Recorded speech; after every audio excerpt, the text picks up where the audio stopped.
Hello guys, ndagusuje kandi ngo ikaze wowe wahisemo kunkurikira ku Nkomangiro TV ahantu uri hagiye hatandukanye waba uri mu Rwanda cyangwa se hanze y'u Rwanda. Nizere yuko umeze neza. Abatameze neza njya nkunda kubabwira ngo mukomere mu ijuru hari Imana. Kuba bimeze nabi ntabwo bisobanuye ko iteka ariko bizamera. Ahubwo icyo ngomba kukubwira nshuti yanjye nuko uyu munsi bishobora kuba byanze ariko ejo bikemera. Kandi ikindi rero nongeye kukubwira nuko ibintu byiza n'ibibi nibyo ya buri muntu wese utuye kuri uyu mubumbe. Ntabwo munsi ko se Satani yamanukiye isi afite umujinya mwinshi. Nacyo gituma Bibiliya ivuga ngo wasiwe ugushije ishyano, sibyo? Ariko rero twishimira Imana ko yavuze ngo nubwo muri mu bibazo muhumure nanesheje isi. Nubwo isi ibababaza muhumure nanesheje isi. Jya wihangana, komera, shikama. Imana ntabwo igihana abayo. Kuri uyu munsi rero tugiye kwiganirira ku kwivura dukoresheje ibyaremwe, twa tuntu ubona dusuzuguritse, twa tuntu ubona tudafite akamaro. Burya dushobora kuzahura ubuzima bwawe, burya dushobora kugukiza, tukakugarurira amagara mazima. Uyu munsi tugiye kuganira ku bantu bakunze kurwara sinezite. Ubushize narabivuze n'amarejime ndayavuga. Uyu munsi rero ntabwo nyasubiramo, nta nubwo ndi buvuge ku gicumucumu, ahubwo ndivugira ku katsi bita akazibanyo. Gafite ikinyarwanda kitumvikana neza ariko nyine ubwo nuko kari. Rero aka katsi ahantu hose hashobora kuboneka amapasiparumu, biriya byatsi by'amajaride, kajya gakunda kuzamo, ndizera utakabura pe, kajya gakunda kuzamo rwose. So rero nanavuge ku bantu b'abagabo bafite intanga zidakura.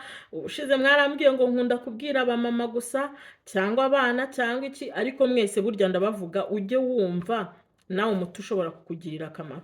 Ariko kuri ibi bintu by'imyororokere, abapapa namwe uyu munsi nabitayeho, cyangwa se abasore bafite intanga zidakura, bafite intanga zigenda gake, mbese ku buryo atashobora gutera inda, sibyo, ngo umwana aremeke. Niyo mpamvu rero nabakoreye iki kiganiro. Ube hafi kugira ngo tujye dukomeza kuganira na ba bantu rero bakunze kurwara amenyo, yaba ari amenyo acukuka cyangwa se ukagira amenyo akubabaza abamo imisonga. Uyu munsi rwose nabitayeho, kimwe na ba bantu bafite ngo umwakura wo kunyonga y'itako ubababaza, cyane cyane abamama bikunze kubabaho, ariko n'abapapa bikunda kubabaho. Niyo mpamvu uyu munsi nabateguriye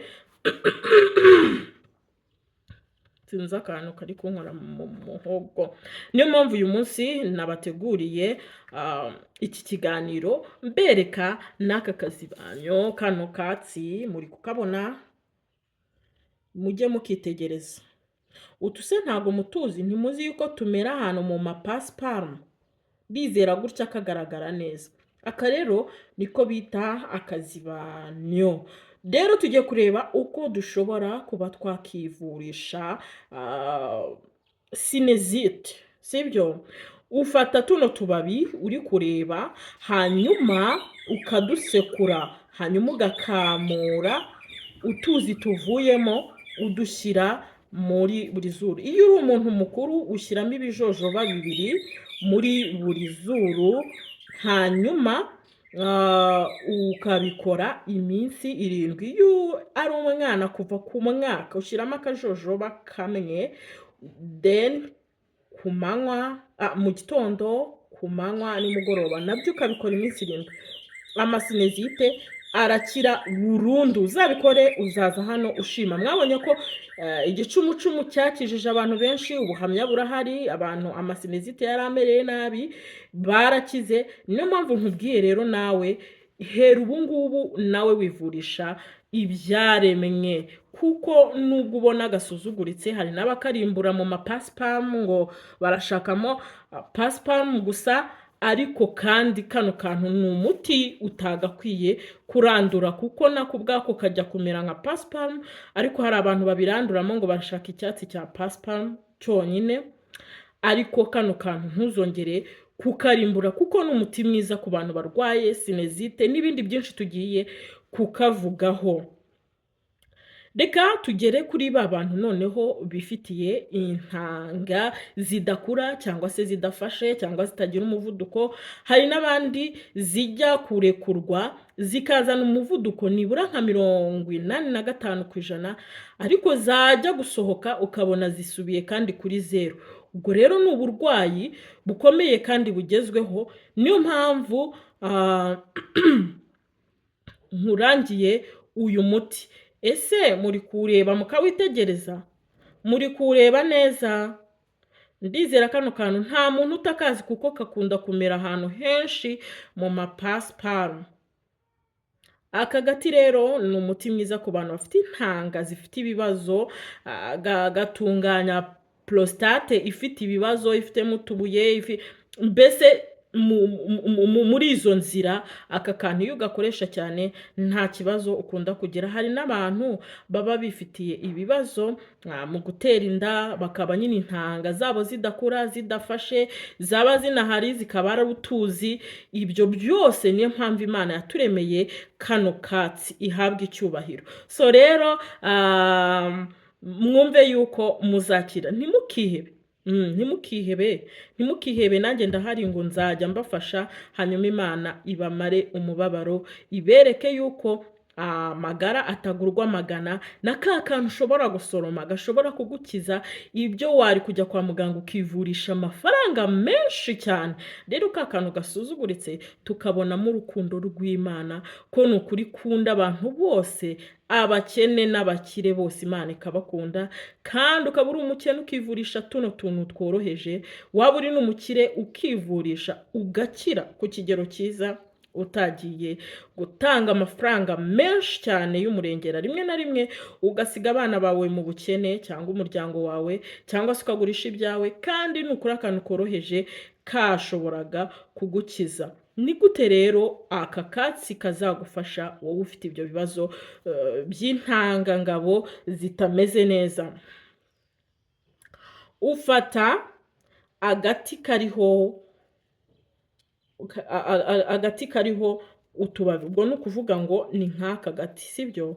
Ntabwo ari umuzi uzafata, agati, sibyo? Ukavune, noneho kariho utubabi ugakatagure. Numara kugakatagura uvange n'ubunyobwa. Ntababwiye ko ubunyobwa ku bantu b'abagabo bashaka kugira intanga nziza bagomba kubwihata. Mu byo uhaha wa mugabo we, ntuzibagirwe kugura ubunyobwa bwo guhekenya mu rugo. Si n'ubukaranze gusa, ahubwo ububisi nibwo bugira akamaro. Rero iyo ufashe ubunyobwa mu ntoki, ugafata n'aka gati kariho utubabi, ukagakatagurana n'ubunyobwa, ugahekenyana, uko ubigira akamenyero, za ntanga zidakura zirakura, za ntanga zidakora zirakora, za ntanga z'amazi zirafata. Noneho za ntanga zigira umuvuduko kandi zikongera zigasubirayo, ziraza noneho zikaza neza, zikajya gukora igikorwa cyabugenewe. Nubikora by'akamenyero, ndagutangariza ko uzaza ushima Imana. Ntukangwe nuko muganga yakubwiye ngo ntiwabasha gutera inda. Koresha aka katsi, hanyuma ubiharire Yesu, we wanesheje. Ikindi nababwiye ko imiti yanjye ijyana no gusenga. Mbere yo kuyikoresha, jya ubanza usenge ufite kwizera. Niyo mpamvu ubona abantu baza gutanga ubuhamya bwinshi. None se hari ibindi mvuga birenze? Ahubwo ni uko hari ibanga rihishemo, kandi ibanga ry'Imana, sibyo? Rero bikore nk'uko mbikubwiye, wizere Imana yantumye, sibyo? Wizere Imana yantumye, ibintu bizakumerera neza, ibintu bizakugendera neza. Niba utabashaka gutera intanga, koresha kano katsi, uzaza ushima. Noneho rero ibyo tubivuyeho, kandi mwabagabo mwe, mujye mwibuka kunywa amazi akamuremo indimu mu gitondo. Nibura ubikora iminsi 14, nyuma yaho ujye uyanywa na kabiri mu cyumweru. Ariko rwose icyumweru cye gushira utanyweye aya mazi akamuremo indimu, bizagufasha cyane. Twigire rero no ku bantu bakunze kurwara amenyo, yaba ari amenyo acukuka, yaba ari amenyo aryana nyine afite umusonga, cyangwa se ugacukuka si yavungagurika, birashoboka. So rero niyo mpamvu nkubwiye ngo nawe fata utu tubabi udusekure, numara kudusekura kandi ufate uwo mubumbe, igihe iryinyo ryakujengereza utari bujye kwa muganga ngo barikuremo, hari naho ujya kwa muganga bakakubwira ngo ntibari bugukure. Ubwo rero mu gihe cyo kugira gute, cyo gutuma wabasha kwisinzirira, cyo kumara kabiri, fata tuno tubabi dusekure cyangwa utubrandinge nimba tubona hafi aho ngaho ufite blender, ufata umubumbe nta mazi agiyemo, ufata umubumbe, numara kuwufata ushyire mu ryinyo riri kukurya. Ushobora kubirarana cyangwa ukabyirirwana ukaza kubicira, nukuri umusonga n'uburibwe bwose burashira, ntugire ikibazo. So rero tugeze kuri ba bantu kandi birwariye umwakura wo kunyonga yita kurababaza ku buryo adashobora gutambuka cyangwa se yaba yicaye. Abantu bagiye bakuze nibo babizi, cyangwa yaba yicaye guhaguruka bikaba ibindi urababaza cyane uriya mutsi, urababaza cyane. Uyu mutsi rero wo uzawivurisha ibi ariko uvanze n'ibindi. Uti uzavanga ibihe? Ndizera mwakabonye, si mwakabonye? Okay. Rero uzafata umukamato w'utu tubabi w'uduti n'amababi byakakatsi, noneho ufate n'undi mukamato wa bambuba, ubwo murayireba ku ifoto murayibona, sibyo? Ngiyo. Noneho iyo bambuba, uwo mukamato uvange n'undi mukamato w'urwiri. Ibi bintu byose nkubwiye urabitekana muri litiro y'amazi cyangwa se litiro n'igice. Noneho warangiza ukaza kubigabanyamo gatatu, akarahure mu gitondo akandi nimugoroba. Ubikora iminsi 7. Niba wifitiye ikibazo cyo kubabara uriya mutsi wita ko ukakubabaza, ibi bintu nubikora iminsi 7 uzibagirwa ko wababaraga. Bikore, sibyo? Kandi humura uzakira. Mwese muhumure muzakira rwose. Hanyuma rero nimujya mu byaro, cyangwa se niba muba mu byaro mugakandagira icyatsi cyose, ntimukwiye kubikandagira, mujye munyura mu nzira nyabagendwa. Hanyuma nubona akatsi kose ngo tukabonaho urukundo rw'Imana, nukabona uzamure amaboko yawe uvuge ngo Mana warakoze kuturemera imiti inyuze mu byaremwe, imiti idufasha tugakira umubabaro. Abantu barababaye, ariko iyo bakunze ibimera, iyo bakunze ibyaremwe birabakiza. None se waruzi ko babarozi burya badakoresha bino bintu? Barabitongera. Nawe ujye utongera mu izina rya Yesu, mu izina ry'Imana, ubitongera ubikureho ibyo bitongero bibi, bizakuvura. Nubwo baba barakuroze, ujye utongera nawe igihe cyose ugiye gufata umuti utongere, sibyo? Impamvu bo bikora, bizera uwo bakorera. Satani bakorera bo baramwizera bikanaba. None se twe twakwizeye Imana ko yishobora byose kandi irusha ububasha Satani? Murabinyemereye?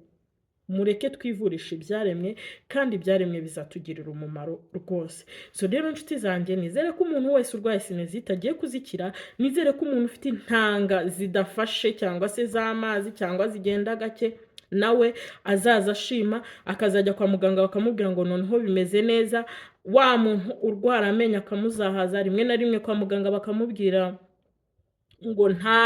ngo ntago bari buyakure, noneho akimerera neza kubera gukoresha kano katsi. Ni keza kandi karaboneka ahantu hagiye hari amajaride, hari amapasiparumu turimeza.